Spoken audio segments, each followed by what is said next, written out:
Gente bonita, muito bom dia. Vamos iniciar a nossa celebração. Vamos chegar.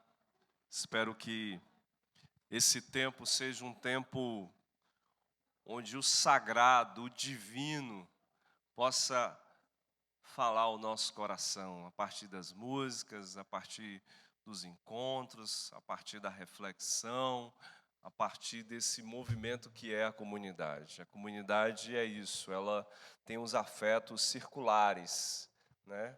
Os afetos ficam circulando. Eu gosto muito da imagem que se tem da tradição da Trindade, que é da pericorese. É uma imagem tríade, né, de 3 elementos em movimento, circulando, dando essa percepção sobre o que é o sagrado. Sagrado é sobre movimento, é sobre afetos que devam pulsar diante da vida. Eu queria que você já ficasse em pé para a gente iniciar com esse tempo de oração, que o sagrado possa, a partir disso, a partir dessa imagem da pericorese, que seria a imagem de uma comunidade, a partir de uma imagem circular. Não se trata apenas de um indivíduo, não se trata apenas de uma pessoa, se trata de quem nós somos. Se trata dessa construção coletiva, comunitária. Se trata acerca daquilo que pulsa não apenas em mim, mas o que está aí, dentro do teu coração. De como a tua vida tem sido construída, como a tua jornada tem sido trilhada. Importa para mim, importa para Deus. Se importa para ti, também importa para mim e importa para Deus. Que seja esse sentimento durante essa celebração e esse tempo. Deus, que esse momento, esse instante onde nós nos reunimos, possa ser essa abertura.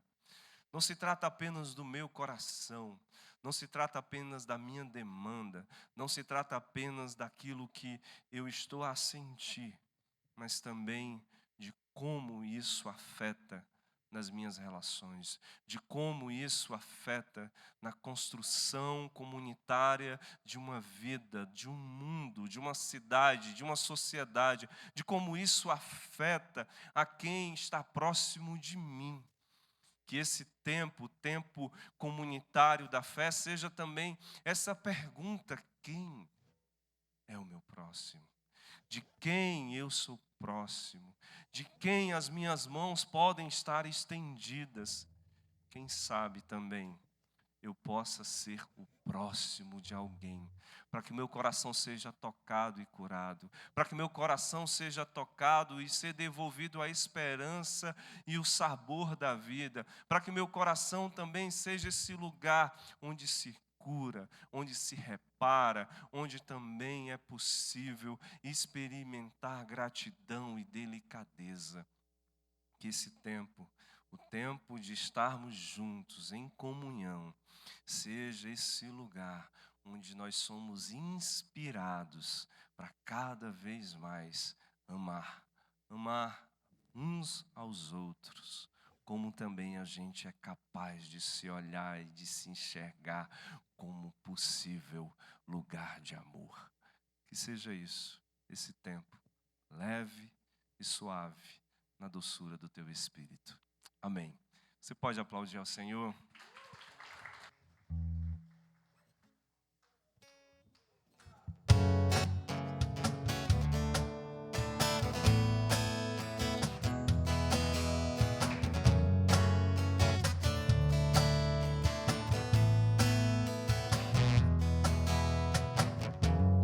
Nada vai me separar, mesmo se eu me abalar, teu amor não falha.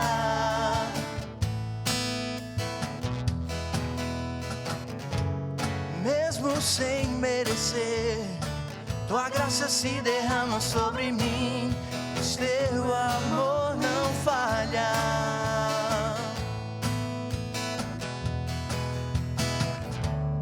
Tu és o mesmo para sempre. Teu amor não muda. Se o choro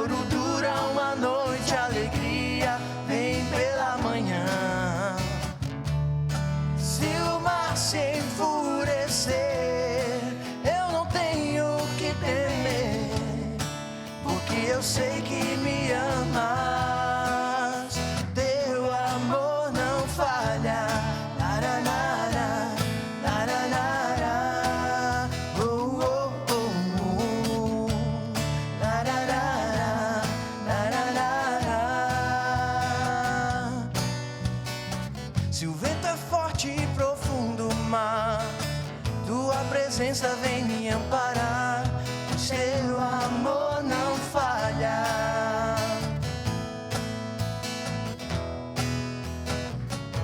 Difícil é o caminhar, nunca pensei que eu fosse alcançar, seu amor não falha.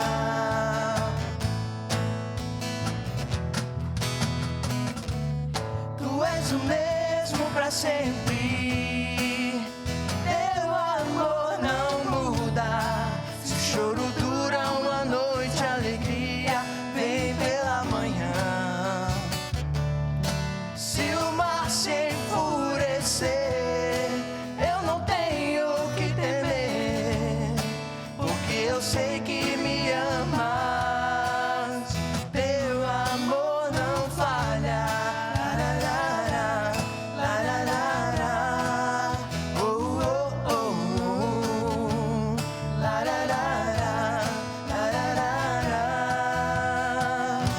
Tu fazes que tudo coopere para o meu bem.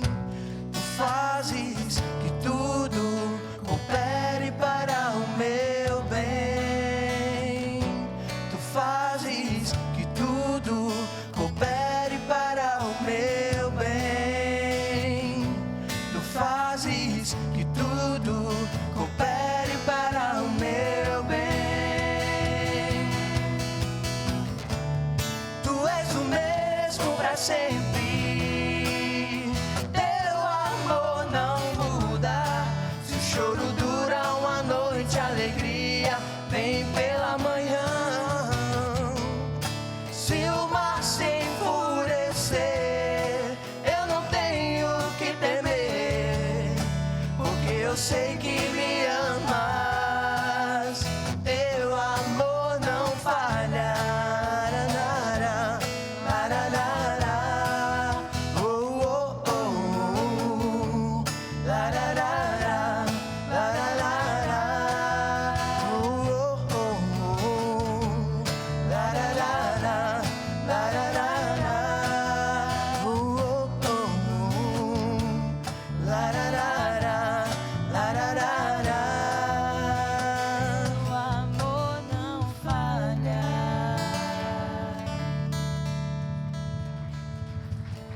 Aleluia. Glórias a Deus por essa graça, por esse amor constante derramado sobre nós, esse amor que não falha, esse amor que nos revigora, que está conosco todos os dias. Graças a Deus por isso.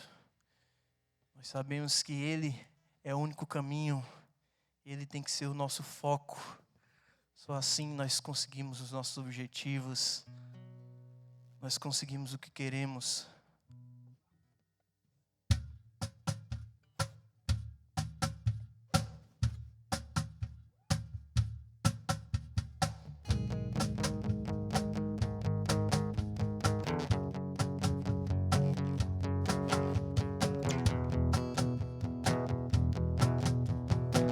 A minha vida te entreguei, eu preciso só de ti.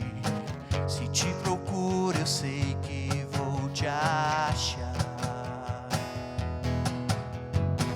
Em tempos de aflição, eu sei, primeiro a ti eu vou buscar. Eu nada sou sem ti, ó meu Senhor. Jesus, eu sei, és o único caminho pra mim. Ó Jesus, eu sei, és o único caminho pra mim. Tu és o único. Tu estás sempre a cuidar, em todo tempo e lugar. Tua graça vem, transborda o meu ser. Nunca mudas, meu Senhor, ontem e hoje o mesmo amor.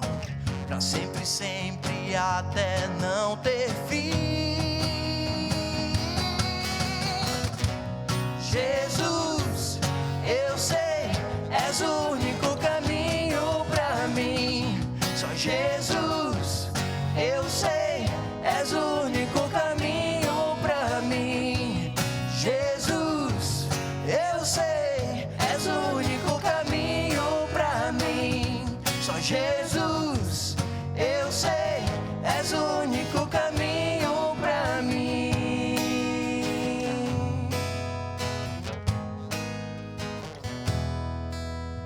Vida, caminho, verdade é. Vivo pela fé em Ti, Senhor. Eu vivo só pra Ti. Vida, caminho, verdade é. Vivo pela fé em Ti, Senhor. Eu vivo só pra Ti. Eu vivo só. Vida, caminho, verdade é. Vivo pela fé em Ti, Senhor. Eu vivo só pra Ti. Eu vivo só.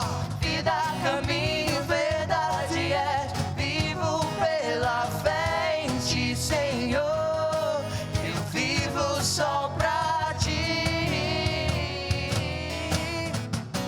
Jesus, eu sei, és o único caminho pra mim. Jesus, eu sei, és o único caminho pra mim. Só Jesus, eu sei, és o único caminho pra mim. Jesus, eu sei, és o único caminho pra mim.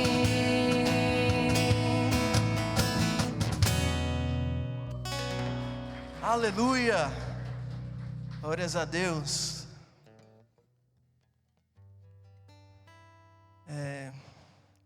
Nós costumamos dizer aqui que venha assim como você está. Venha com toda a alegria que você tem no coração. Venha com a tristeza que você tem no coração. Venha com a euforia. Venha do jeito que você está. Mas esteja aqui verdadeiramente. Esteja por completo aqui.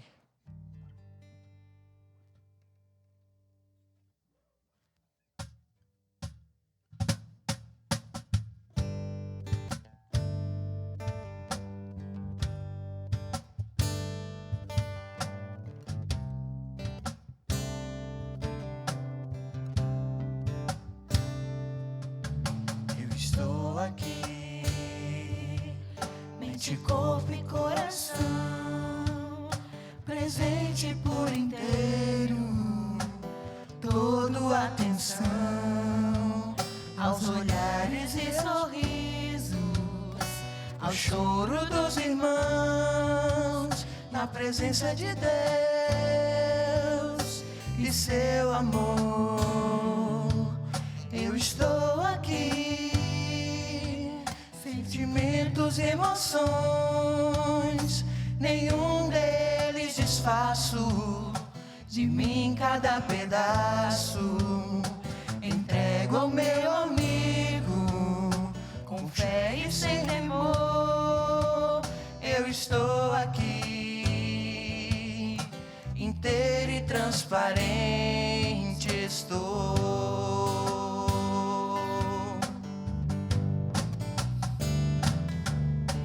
E Deus está também,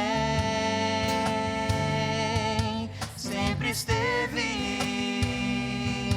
e para sempre estará. Seu amor se revela através de nós.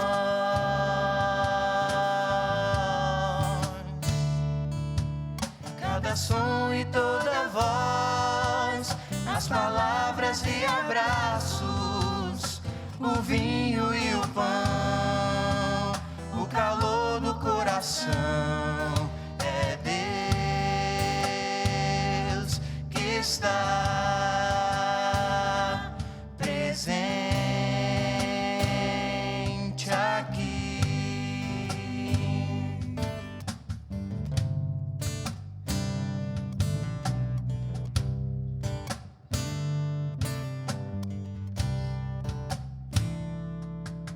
Eu estou aqui, mente, corpo e coração, presente por inteiro, todo atenção aos olhares e sorrisos, ao choro dos irmãos, na presença de Deus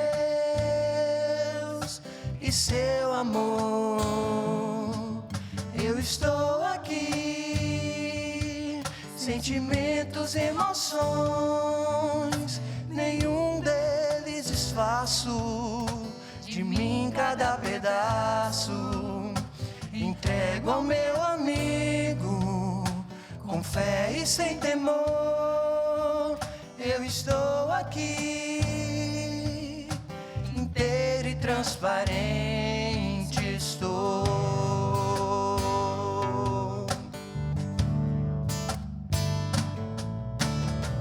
Deus está também, sempre esteve e para sempre estará. Seu amor se revela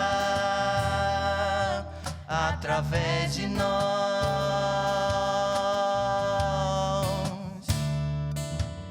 Cada som e toda voz, as palavras e abraços, o vinho e o pão, o calor do coração, é Deus que está presente aqui.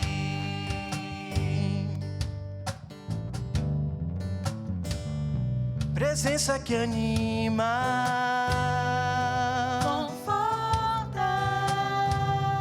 o encontro que vale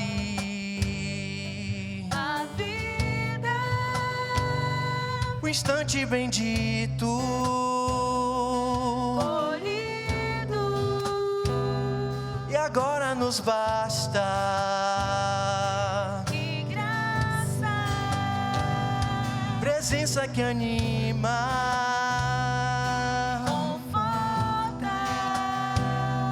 o encontro que vale a vida, o instante bendito, colhido, e agora nos basta. Que graça!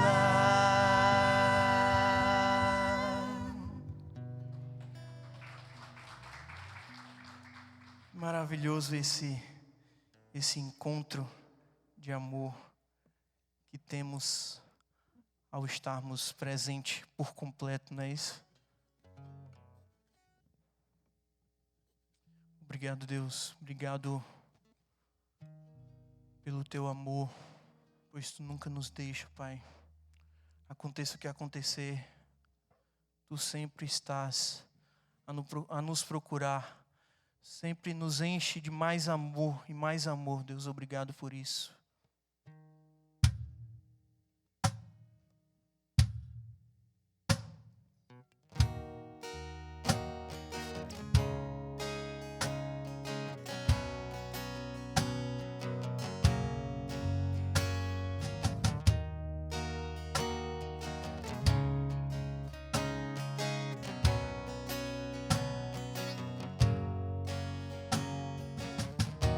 Antes de eu falar, tu cantava sobre mim.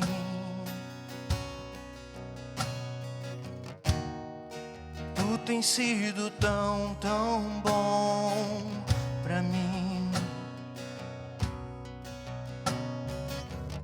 Antes de eu respirar, sopraste tua vida em mim. Tu tem sido tão, tão bom pra mim. Oh, impressionante, infinito e ousado amor de Deus.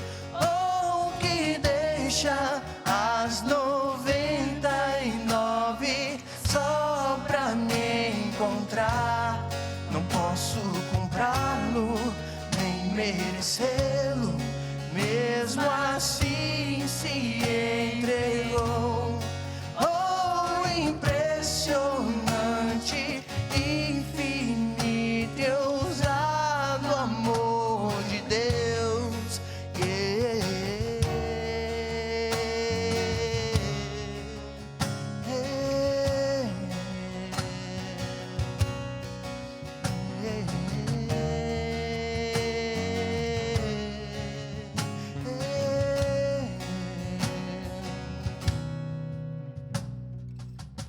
Inimigo eu fui, mas teu amor lutou por mim.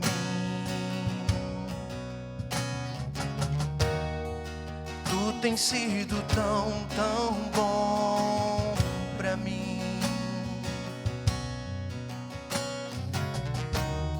Não tinha valor, mas tudo pagou por mim.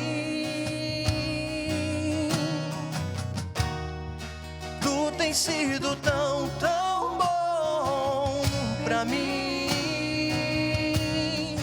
Oh, impressionante, infinito e ousado amor de Deus. Oh, que deixa as 99 só pra me encontrar. Não posso comprá-lo, nem merecê-lo, mesmo assim se entregou. Oh, impressionante, infinito e ousado amor de Deus.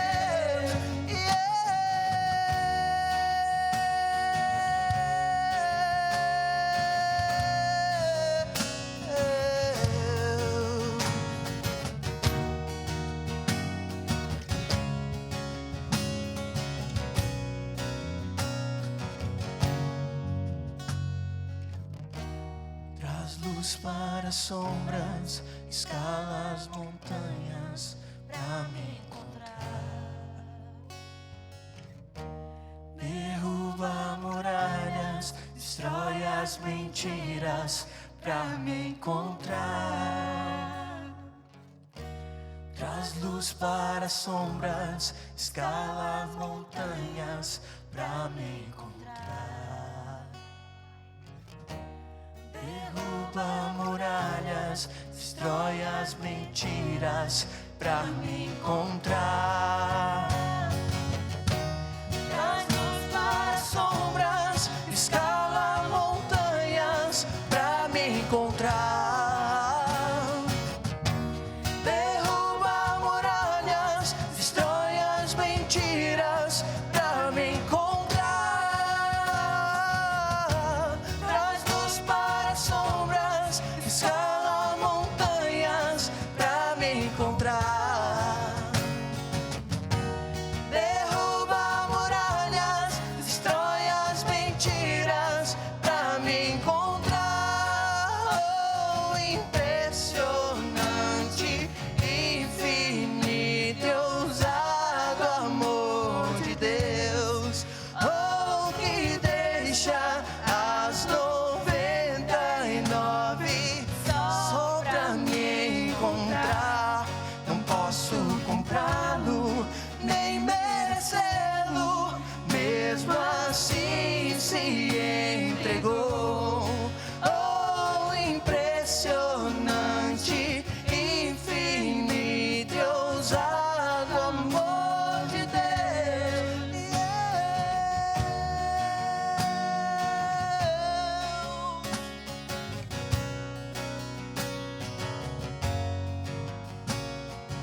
Obrigado, Deus. Obrigado pelo teu imenso amor.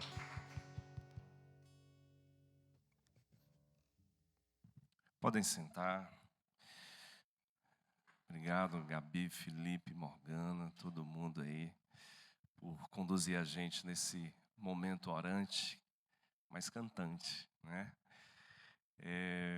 Essa última canção é a mensagem do Evangelho.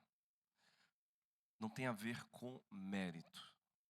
Não é aquilo que você é capaz de fazer. Não é sobre seguir as normas. Não é sobre seguir o que foi colocado como doutrina para você que vai fazer Deus te amar. Não. Ele simplesmente ama. Ponto. É radical. É sobre isso. É graça. Ele simplesmente ama. Mas, não tem mas. Não, mas Deus me ama sim. Mas eu preciso levar o envelope para a igreja, para a Bethesda, o dízimo? Não. É sem isso. Não, mas eu preciso estar todo domingo? Não. Mas então, é isso, é amor, é gratuidade, é graça. Não é para produção de neurose e de culpa sobre você. É para te libertar para a vida. É dessa radicalidade que a gente precisa. É desse amor que nos lança. Ah, mas, cara, isso é muito perigoso. É isso. É isso que a mensagem de Jesus nos apresenta. Essa radical liberdade. O que é que você faz com isso? E aí é com a gente. Não é mais sobre Deus. Entre você e Deus, acredite, está tudo bem. Está tudo tranquilo.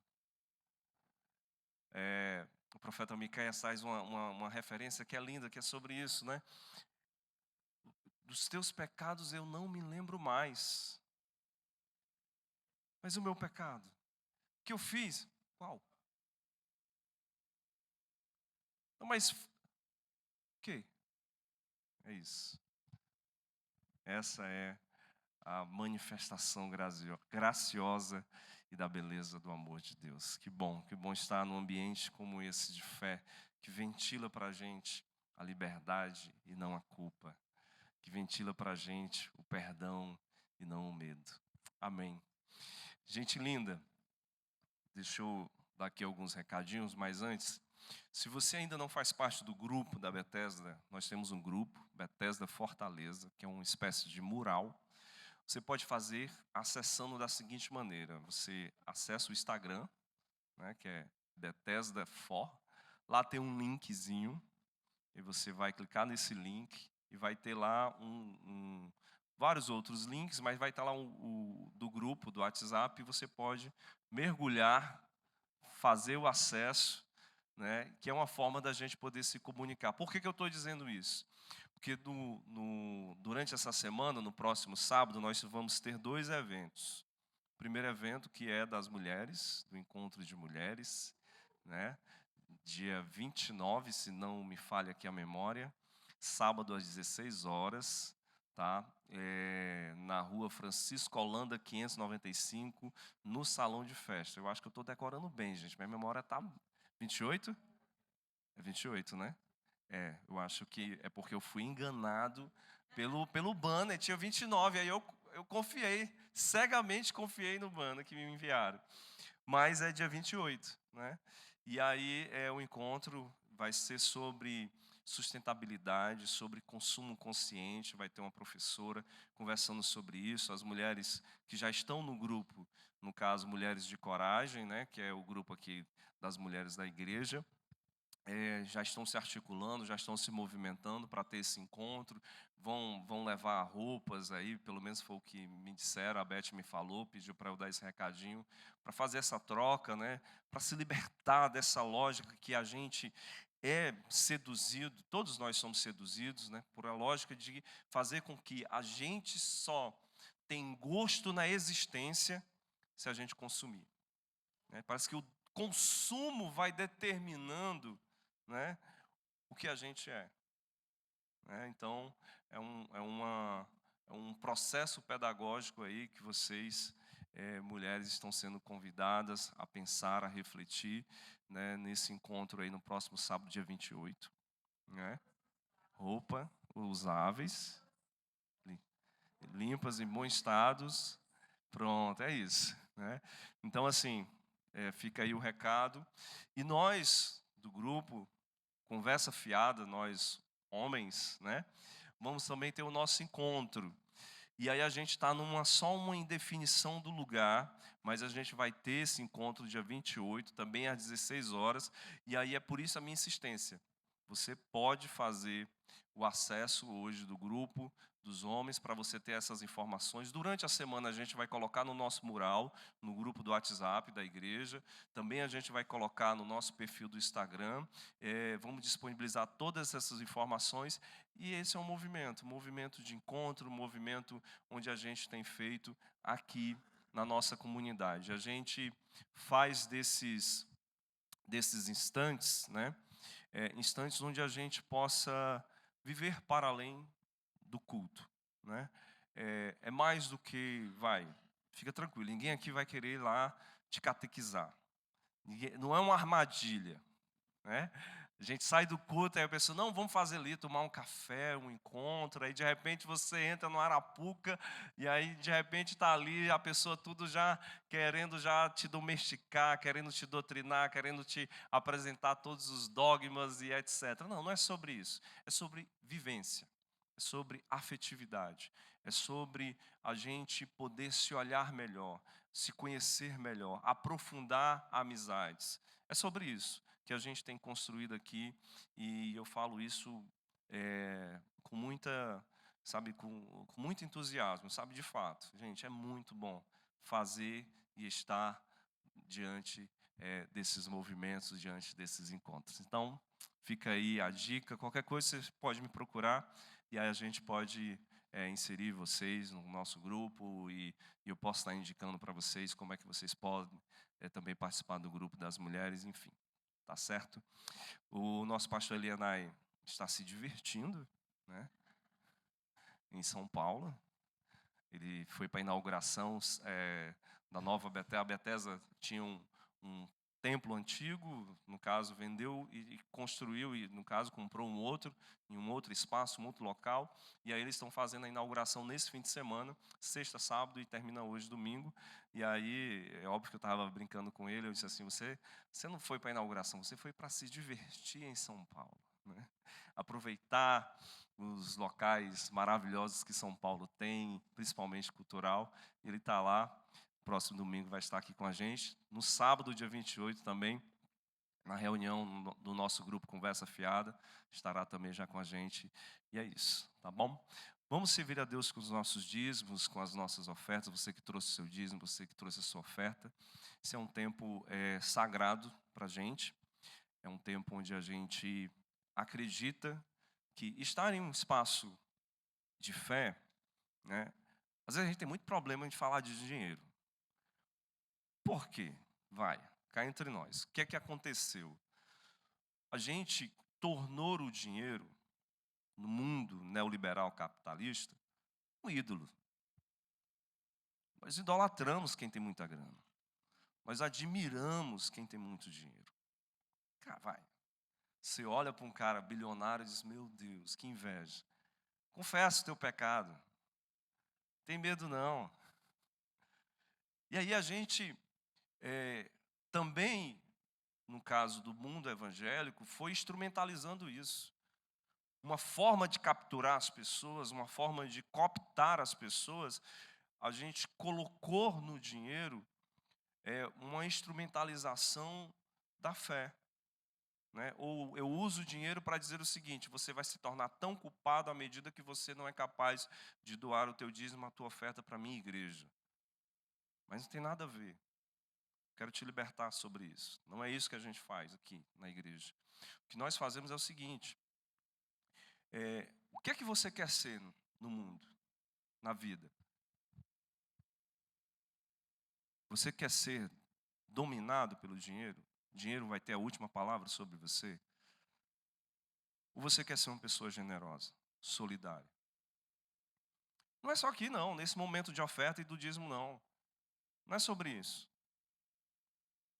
Quanto é que você consegue realmente ser solidário, afetivo, generoso na vida? Então, o momento que a gente doa aqui o nosso dízimo, a nossa oferta, não é apenas para isso, mas é para o lado de fora.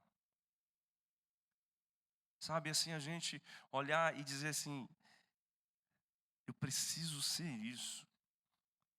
Ser encorajado a tornar alguém capaz de escutar o outro sem ser capturado pela tela. É mais do que dinheiro. É a generosidade da escuta.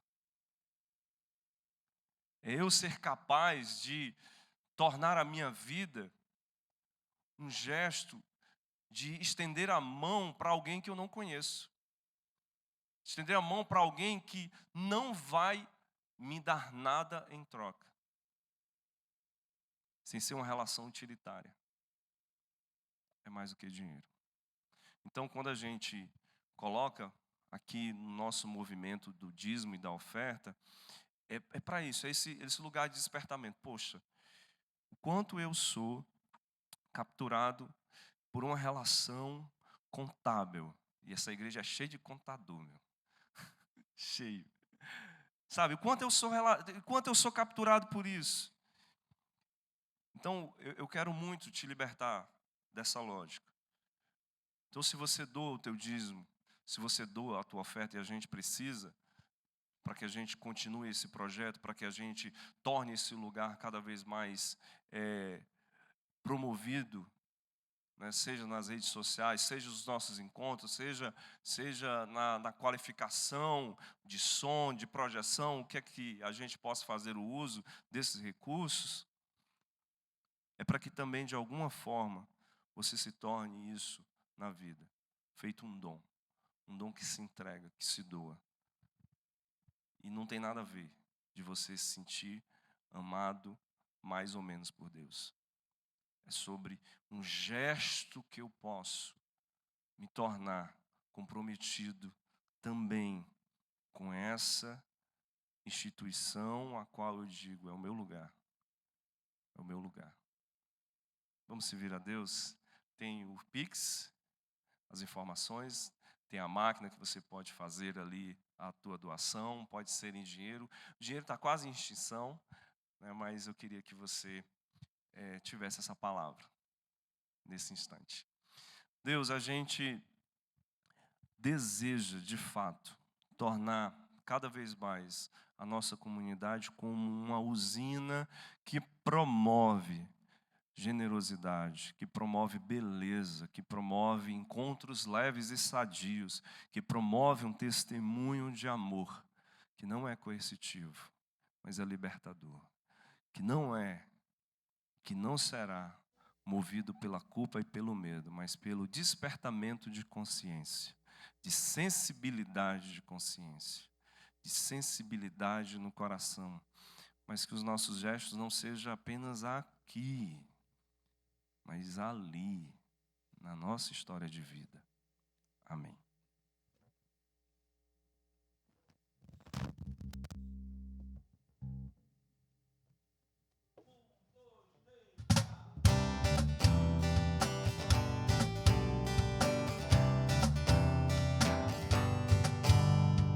Bom é estar em tua casa, Senhor. Bom é louvar teu santo nome. Bom é cantar e sempre dizer:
Perdão antes que seja tarde. Essa é a minha reflexão com vocês hoje. E eu leio com vocês a partir do Evangelho de Mateus, capítulo 18, dos versos 21 a 35.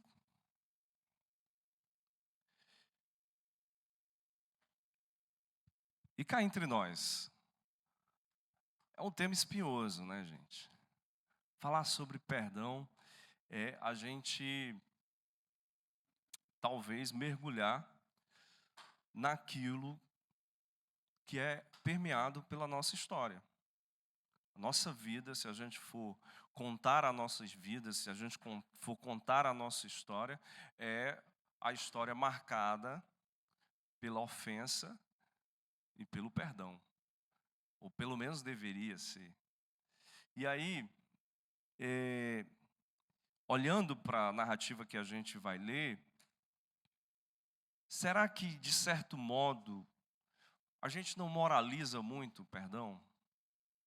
A gente não olha o perdão como essa virtude a qual a gente, de fato, precise praticar? Será que, de certo modo, a gente não olha para o perdão como esquecimento? Uma forma de esquecer que a gente sofreu? Ou, se a gente for ofensor, a gente quer que o outro esqueça o que a gente fez? E é isso que a gente vai destrinchar hoje aqui, pelo menos tentar, nesse tempo de reflexão. Vamos ler o texto? Aproximando-se então, Pedro disse-lhe: Senhor, quantas vezes errará contra mim o meu irmão e o perdoarei? Até quanto, né? O até quando vai ser o bastante?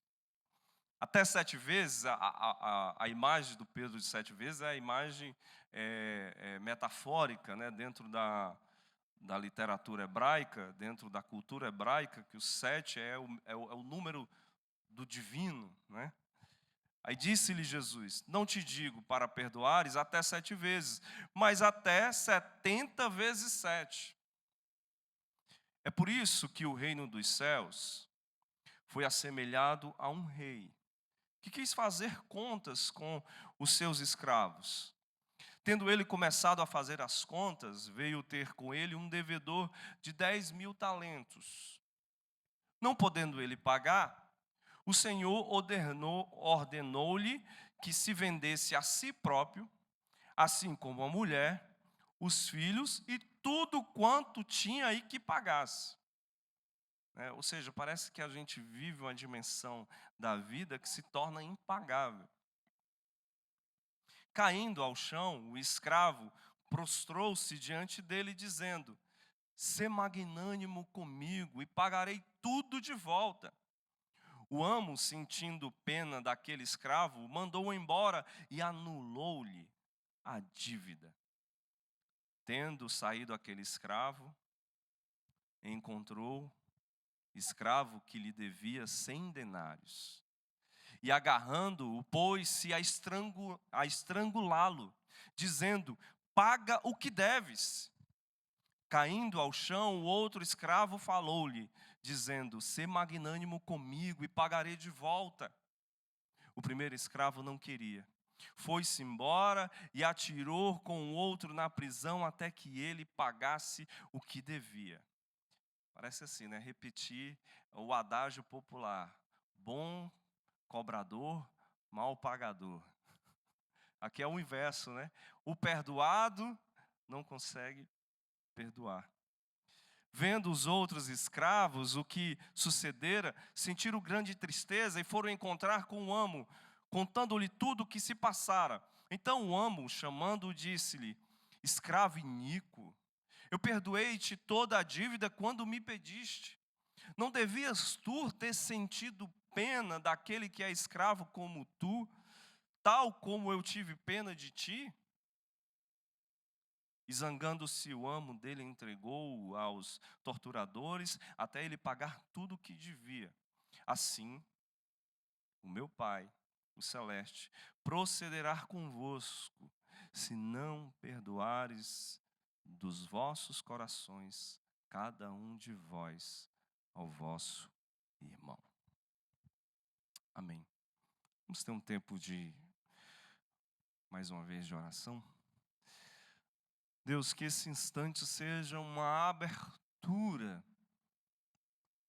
no nosso coração, na nossa consciência, uma sensibilidade para que a gente, quem sabe, encontrar aqui, à luz do testemunho do Teu Evangelho, respostas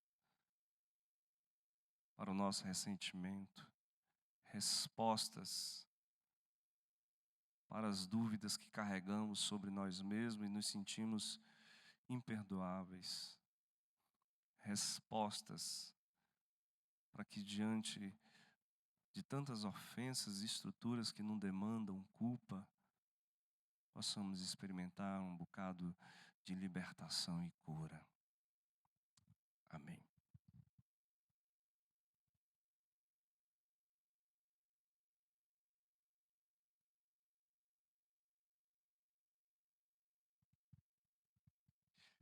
Permito-me fazer algumas observações sobre o perdão. Porque falar sobre o perdão, a gente sempre está dentro de um limite. Porque é um assunto que atravessa vários campos do conhecimento. Você tem a psicologia para nos ajudar nos processos psicoterápicos, né, a partir da terapia e a partir da maneira como que a gente vai lidar com os nossos traumas, com as nossas mágoas, com os nossos ressentimentos. Você tem a filosofia, você tem o direito, né, o direito como esse lugar onde a gente vai ser livre, né, de uma dívida. Você tem as relações econômicas, você tem a literatura para inspirar o assunto sobre o perdão. Quem não assistiu, por exemplo, se não leu o livro, mas pelo menos assistiu Os Miseráveis, né?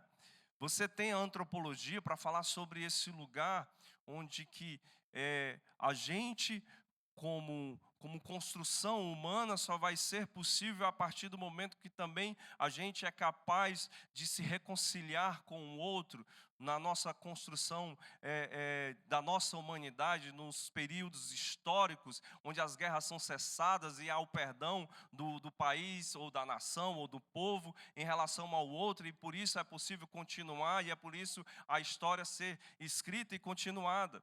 Enfim, é um tema que atravessa a nossa existência humana e por isso que, de certa maneira, há sempre um limite. E aí, quando eu pensei em fazer essa reflexão também, o que mais me veio ao coração é pensar que o quanto o perdão, de certa maneira, é também moralizante. Em que sentido? Veja, parece que o perdão se configurou, em muitas das vezes, como um contraponto da gente sentir determinadas emoções e sentimentos quando a gente está diante da ofensa. Parece que quando a gente fala sobre o perdão, de certo modo, de certa maneira, é como se a gente quisesse anular, é como se a gente quisesse sublimar, é como se a gente quisesse negligenciar, diante da ofensa que a gente sofre, determinados tipos de sentimento, como a raiva, o nojo, o ódio, a tristeza, o mal-estar. É como se ao perdoar, ou ao oferecer perdão, ou do mesmo modo receber perdão, fôssemos capazes de negar determinados sentimentos que surgiram diante do acontecimento, do momento onde a gente foi atravessado pela mágoa, que nasceu de uma palavra, ou diante da culpa que surgiu diante daquele que nos feriu, ou diante da indiferença que fomos responsáveis em produzir, ou da sutil violência que a gente vivenciou. Então, de certa maneira, ou em outras palavras, o perdão, dentro dessa lógica moralizante, parece que a todo custo, a todo tempo, quer jogar debaixo do tapete a ofensa. Quer jogar debaixo do tapete aquilo que a gente sofreu, aquilo que nos causou dor, aquilo que trouxe para a gente um sofrimento, trouxe para a gente uma sensação de mal-estar e de tristeza. Então, de certo modo, é muito mais do que apenas esquecer a ofensa.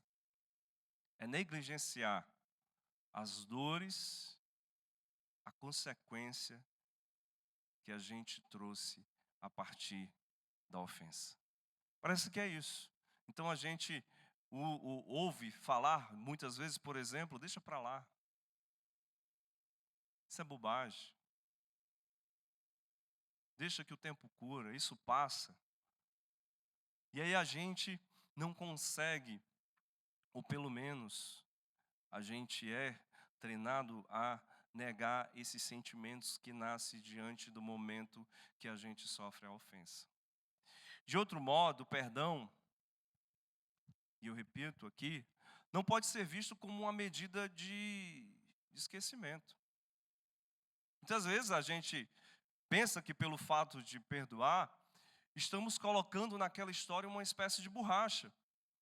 Veja, mesmo que no exercício e na prática do perdão façamos conscientemente, né, esse exercício, essa tentativa de esquecer, não raras vezes o inconsciente traz à tona, em forma de sintoma, o que a gente acreditava ter esquecido. E eu diria que há determinadas questões para que a justiça e não a vingança seja concretizada, é necessário a gente manter a memória da ofensa. Como assim, pastor? Me diz aí o quê? Por exemplo, as torturas, prisões indevidas e mortes sofridas durante o governo brasileiro, na época da ditadura militar, é um tipo de ofensa e de violência que não pode ser esquecido. E aí a gente chama dentro do direito, é o direito à verdade, à memória e à justiça. Direito à memória, à verdade e à justiça diante daquelas ofensas, para que não se repitam justamente essas atrocidades. Quer ver outro exemplo?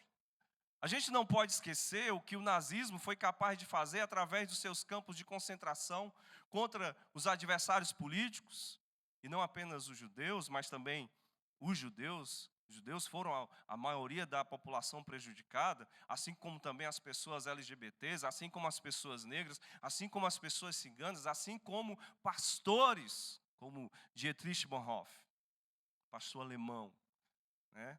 E que era contra o regime nazista. Não podemos esquecer, por exemplo, aqueles que foram responsáveis por milhares de mortes na pandemia do coronavírus no Brasil. Dentro da ética do perdão, o esquecimento não é uma virtude, mas uma armadilha que pode não trazer uma reparação e uma continuidade na nossa vida, mas não só da nossa vida, mas também da nossa sociedade. Então, ou seja, há um recurso da ética do perdão que diz o seguinte: é preciso a gente trazer de volta a memória, para que, de certa forma, essa memória traga uma verdade e também seja feita justiça. E a justiça difere da vingança. Não é a gente se vingar do outro, ou se vingar daquele tipo de situação que o Estado realizou. Não, é muito mais do que isso. É uma tentativa da gente ser reparado, é uma tentativa da gente saber como viver a partir disso, ou apesar disso. A questão do perdão é que diante da ofensa e do ofensor,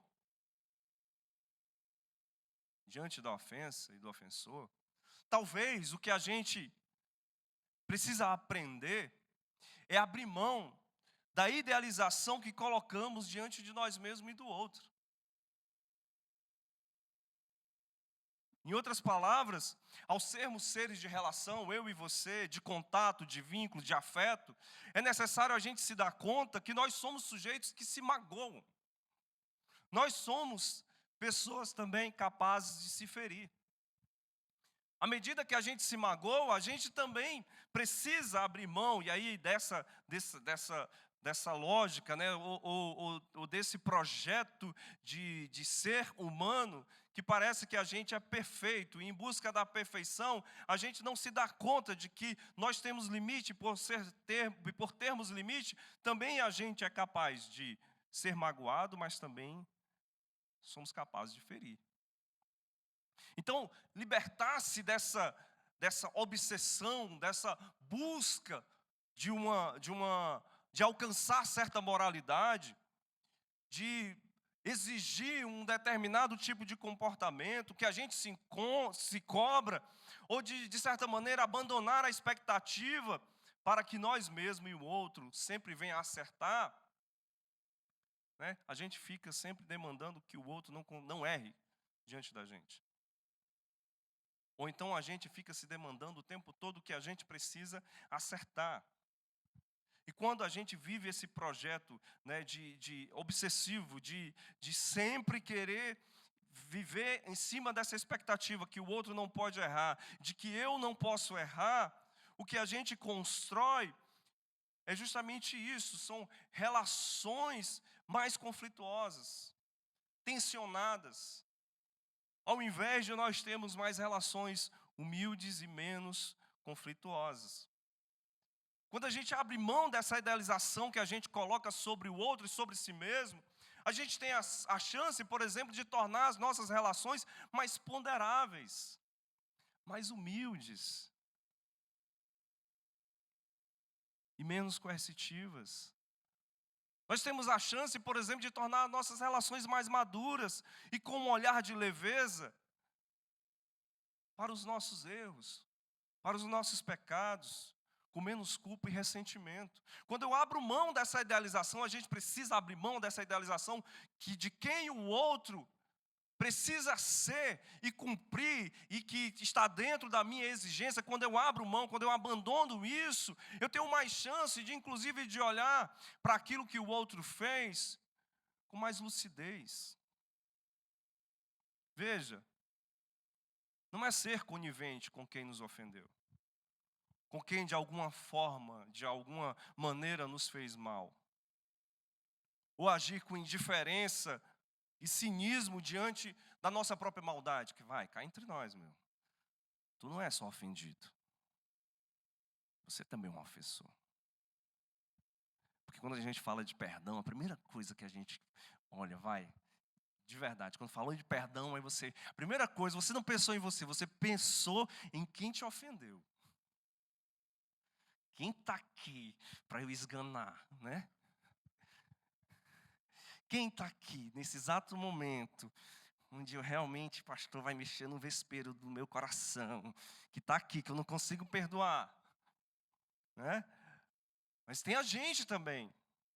Então, quando a gente, de certa maneira, se liberta dessa idealização, não é que a gente vai olhar também para a nossa maldade, para aquilo que a gente fez com o outro, com indiferença e cinismo. Não.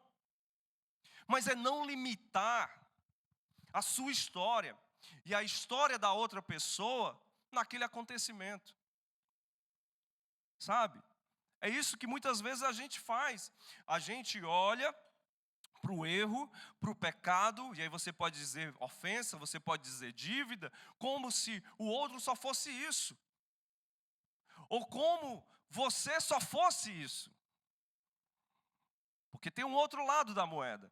Porque a gente vive uma estrutura tão culpabilizante que também a gente fica se martirizando porque a gente errou com o outro e a gente não consegue se libertar disso, porque de certa maneira a gente fica reduzido a esse acontecimento, a gente reduz a nossa história apenas a isso, a essa ofensa, a esse erro, e aí a gente fica o tempo todo nas nossas relações dizendo: você lembra o que você fez?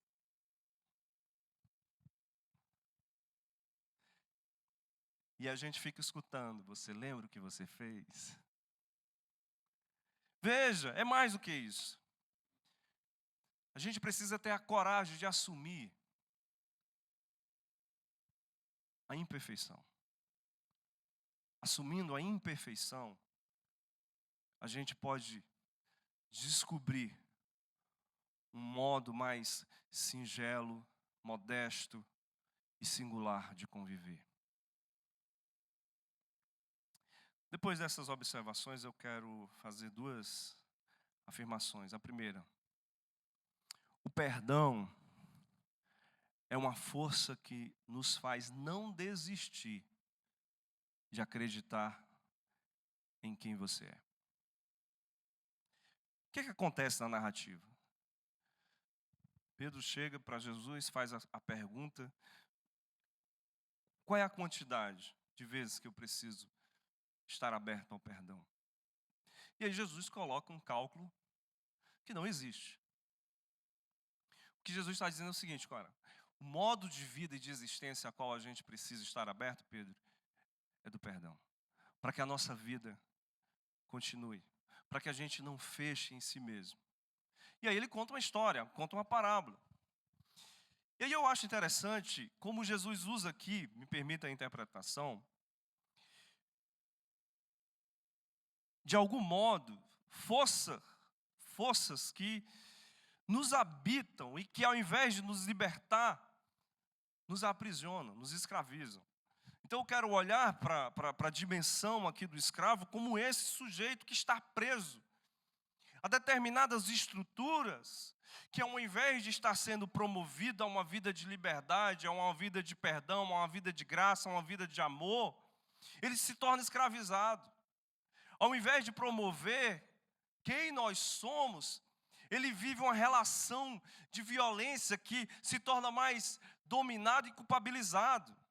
Veja, a lógica aqui é o seguinte: existe um senhor, existe um escravo, existe algo ali, existe uma estrutura que domina aquele sujeito, mas não existe apenas uma estrutura que domina aquele sujeito, existe ali um processo de endividamento existencial que não acaba nunca. E aí não acaba nunca ao ponto de fazer o seguinte: ele precisa, para pagar o impagável, ele precisa se vender, mas não apenas se vender, ele precisa vender a família, ele precisa não apenas vender a família, ele precisa vender tudo para tentar pagar o impagável. O que isso quer dizer? Ou seja, a gente está dentro de uma estrutura que, ao invés de fazer com que a gente viva processos leves, para fazer com que a gente seja encorajado a dar continuidade à nossa vida, a despeito da ofensa, não. Nós somos cada vez mais marcados por isso, por processos que tornam a nossa vida escravizada, tornam a nossa vida aprisionada. Em vez de tornar a nossa história marcada pela aceitação daquilo que a gente não conseguiu ser, do êxito que não veio, nós somos punidos por aquilo que a gente deu conta, por aquilo que a gente pode ser. É na vivência de um ambiente hostil que nos dá uma sensação de despertencimento, de sempre estarmos em um endividamento existencial. Como é que esse cara vai dar conta da vida? Se tem um senhor que cobra tudo o tempo todo, não só a si, mas a sua família, o que ele tem, os seus recursos. Me explica melhor, pastor, não estou entendendo. A dívida que a gente acredita que tem para as inúmeras estruturas que nos demandam é impagável. E na tentativa da gente suprir, de satisfazer todas essas estruturas, o que alcançamos é a nossa própria fragmentação que está acontecendo com aquele escravo. Está se fragmentando, ele precisa se vender, ele não precisa se vender, ele precisa vender a família, ele não precisa apenas vender a família, ele precisa vender tudo. Há um processo de fragmentação do sujeito. Em outras palavras, na busca de ser uma mulher perfeita, de um homem perfeito, uma profissional impecável, uma mãe excelente, um trabalhador exemplar, um pastor irretocável, um filho extraordinário, um cidadão que planta uma árvore, faz o filho, ainda escreve um livro, faz tudo o tempo todo para que ao final desse percurso encontre a gratificação e o reconhecimento, não de si, mas dessas forças. O que vai encontrar nessa jornada é mais dívida e menos de fato quem a gente é. Percebe? A gente tem e estar dentro dessas estruturas que vão nos demandando o tempo todo isso, ao ponto de fazer com que a gente já não consegue saber quem nós somos. Quem é essa pessoa? É um escravo. Quem é esse sujeito? Não tem nome, Mas há um Senhor ali, o tempo todo lhe demandando cobrança, cobrança, cobrança e mais cobrança. E aí é interessante, de novo, que a lógica da parábola associa, né? O escravo a estar em dívida. Mas há uma razão de ser, né? Porque no mundo antigo, dentro dos processos históricos, uma pessoa poderia ser escravizada justamente à medida que ela precise cumprir um acordo.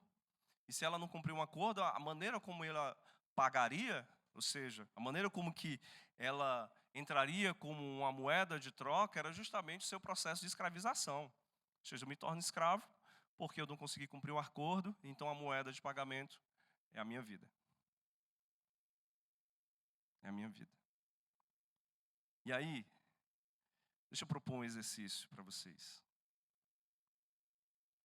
Dever de casa, para vocês irem pensando. Quem e o que nos culpabiliza tanto, ao ponto de fazer com que a gente desista de ser quem somos? Quem e o que ainda tem tanta força sobre a gente que o que sobra,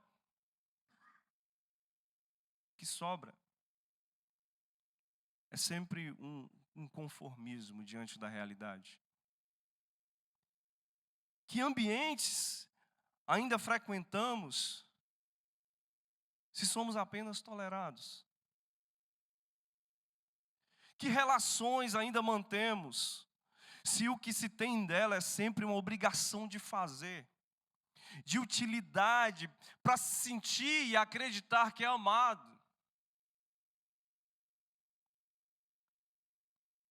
Será que o estilo de vida atual não precisa que nos sintamos culpados, inadequados, ansiosos, desatentos o tempo todo, para que a gente ceda à armadilha do consumismo, do fatalismo, diante da realidade? E isso seja uma forma de adormecer a nossa coragem de ser? Será que esses afetos não estão sendo instrumentalizados para que sejamos domesticados, subordinados e assim pouco sensíveis à transformação da nossa realidade? A quem serve a imagem de Deus tirânico, sádico, controlador e que deseja que os seus filhos e filhas sofram e que para as suas culpas e dívidas sejam expiadas, seja necessário sacrificar em forma de dízimos e ofertas, ao invés de sermos guiados pela liberdade e termos como única regra o perdão e o amor? Existem estruturas que fazem com que a gente, ao longo do nosso processo de vida e de existência, faz com que a gente se acumule em endividamento existencial. E nesse processo de endividamento existencial, a gente olhe para a vida e diga: é impagável. E eu vou desistir de quem eu poderia ser. E eu vou idealizando o que eu poderia ser.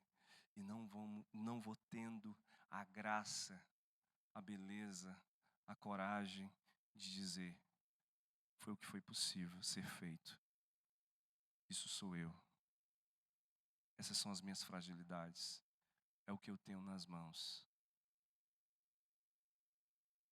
É por aqui que eu dou continuidade à minha vida. Por último, o perdão é sobre inventar outro destino, apesar de.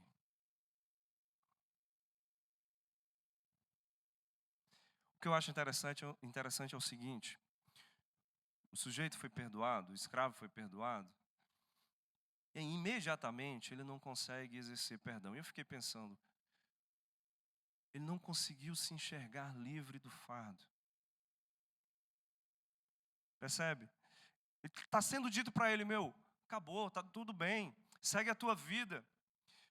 Mas mesmo perdoado ali pelo que o outro disse para ele, você é livre, ele não consegue viver esse projeto de liberdade, ele não consegue inventar a sua vida. Na esquina ele mostra todo o seu aprisionamento. Ele repete o ciclo de violência que tem sobre si com o outro. Ele não sabe lidar com a liberdade de construir uma outra narrativa para si. Ou seja, prefere manter a qualquer custo o outro preso naquela dívida, naquela ofensa. E assim ele se recusa a construir uma nova história. Percebe? Ele permanece condenado. Não, mas você já foi livre. Não, mas eu vou ficar preso aqui nessa gaiola. Muitas vezes nos recusamos a ressignificar nossas ofensas, nossos traumas, superar nossas mágoas, não porque a gente não deseja nos livrar da dor, né, que a memória desse acontecimento nos traz. Não é sobre isso. Porém, a gente às vezes se recusa de encarar a própria continuidade da vida. É como se a gente não sabesse o que fazer depois disso. O que é que eu vou fazer depois disso? O que é que eu vou fazer depois dessa ofensa, depois dessa mágoa, depois daquilo que o outro fez comigo? Da maneira como que eu liberto o outro, que o outro diz, você não tem mais nenhuma dívida contra mim. O que é que eu vou fazer disso? Isso é o processo do ressentimento. O processo do ressentimento é o seguinte: não é porque eu não desejo parar de sofrer diante daquilo que eu sofri, diante da ofensa que eu tive, não. É porque eu me recuso de libertar o outro. E ao se recusar de libertar o outro, eu também me recuso de libertar a mim mesmo e de continuar o meu destino e de inventar uma outra história para mim.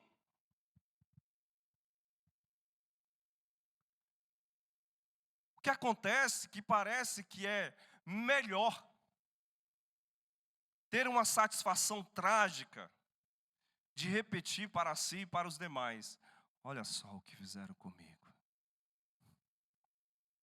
Você está vendo o que fizeram comigo? É o ressentimento. Você está vendo o que fizeram comigo? Esse vitimismo, esse processo de ser vítima o tempo todo. Ou você dizer o seguinte: olha, eu não fui, eu não sou isso ou aquilo por causa do fulano. É óbvio que existe um limitador. É óbvio que existem determinadas violências as quais a gente não consegue, eu diria, não é superar. É de que você não consegue se ver sujeito de ressignificação. Mas eu diria que, em grande parte, em grande maioria, a gente fica preso a esses processos porque, de alguma maneira, há um medo de experimentar a alegria de viver a própria liberdade e não ter que culpar mais ninguém.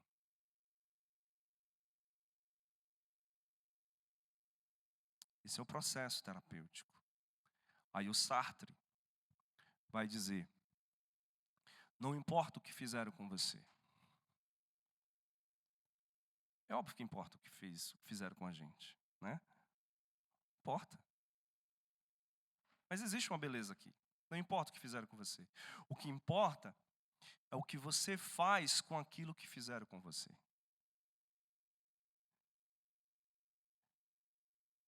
Existe um trauma, existe uma dor, existe um ambiente de rejeição, existe um ambiente de culpa, existe uma estrutura que de certa forma ainda está aqui, presente.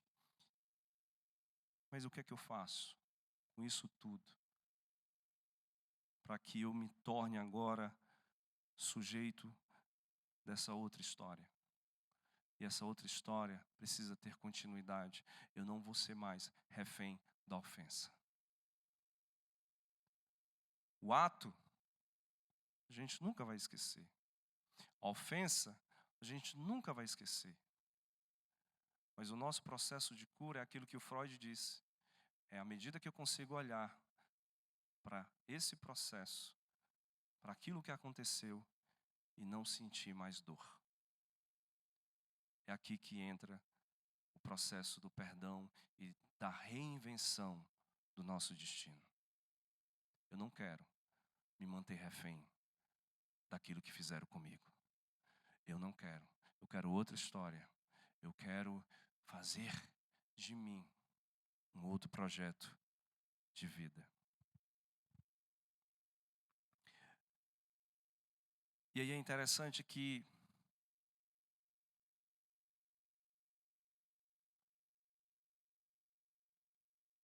a gente pode, e eu termino com a frase do Rubem Alves, o seu livro Ostra Feliz não faz pérola, que diz o seguinte: são os que sofrem que produzem a beleza, para parar de sofrer. Veja,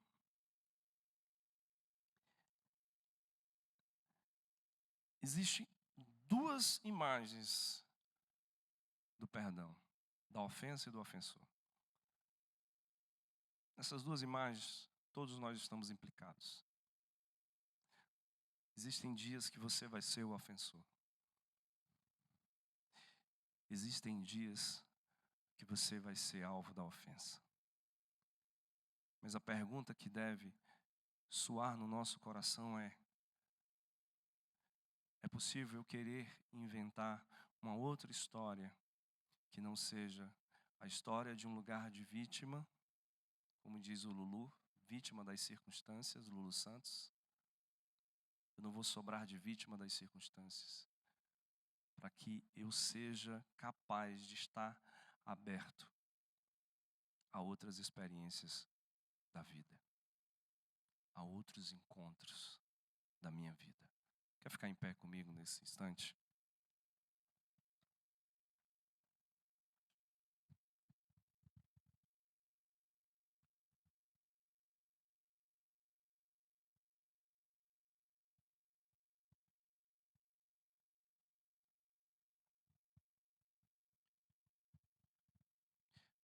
Você já prestou atenção que muitas vezes você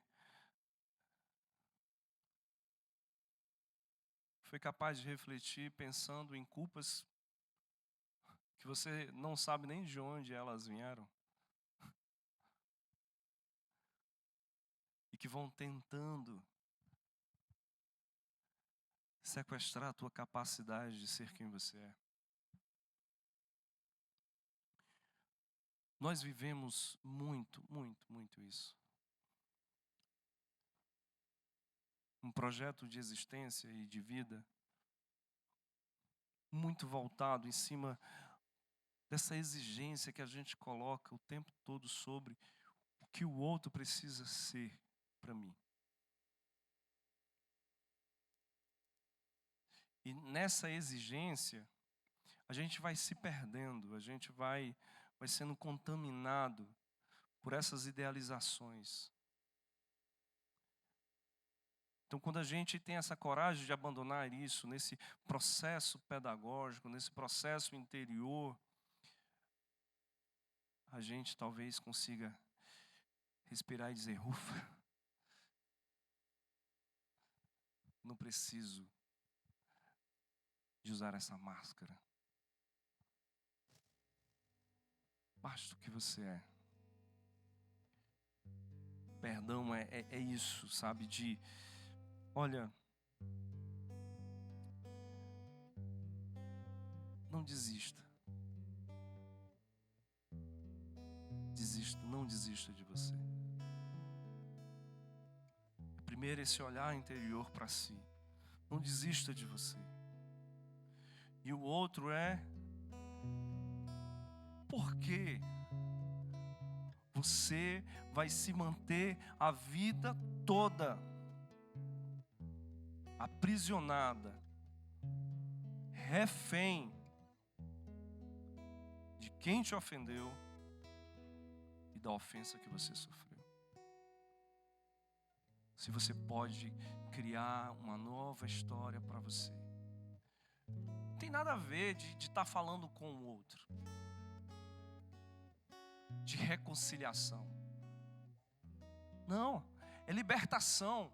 O outro pode ir embora, você nunca mais pode vê-lo. Mas também você precisa mandar para fora, para longe isso, para que a tua vida continue, para que você não seja coagulado.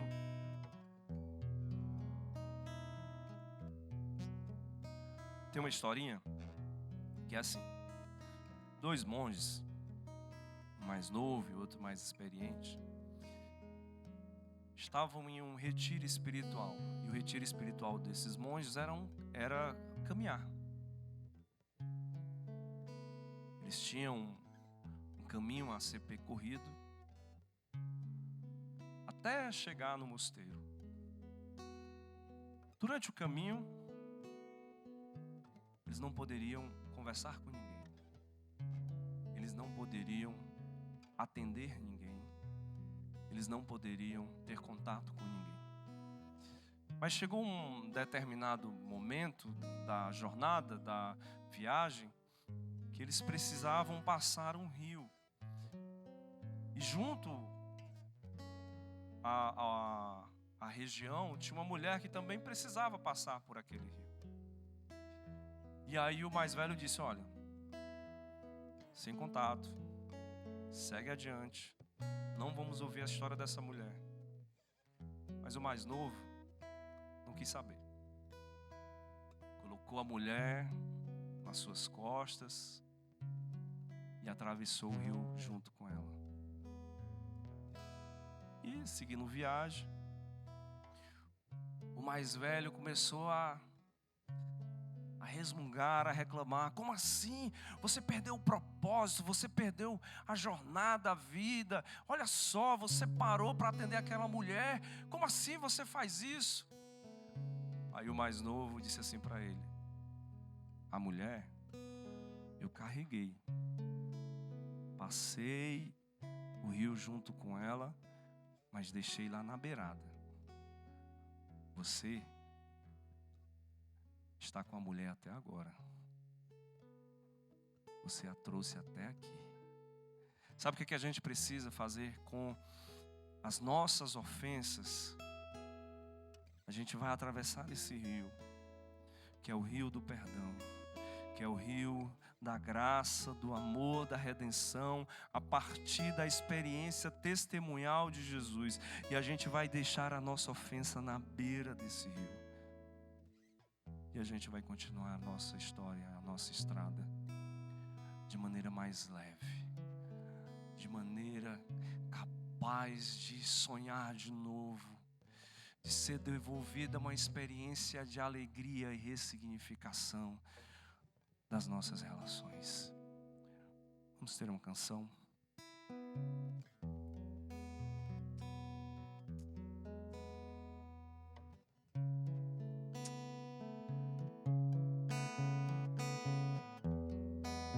Ver além dos meus erros, velar-me em todos os passos,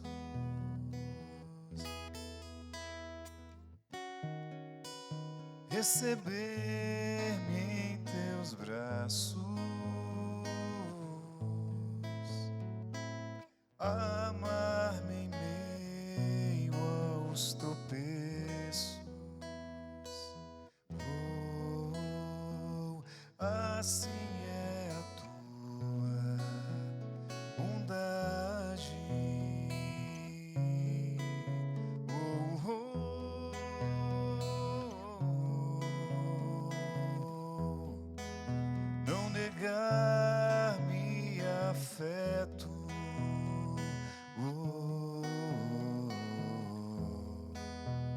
Ainda que tão ingrato,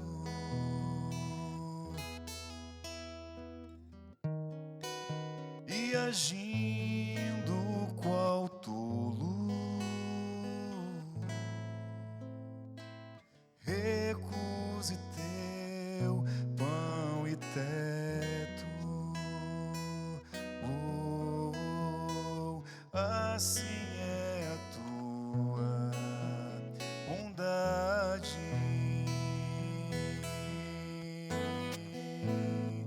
Tua bondade, tua bondade, tua bondade.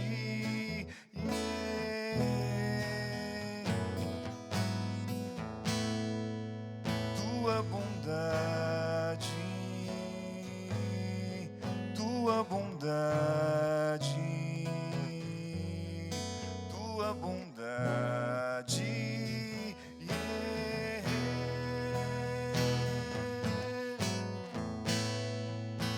tua bondade, tua bondade, tua bondade.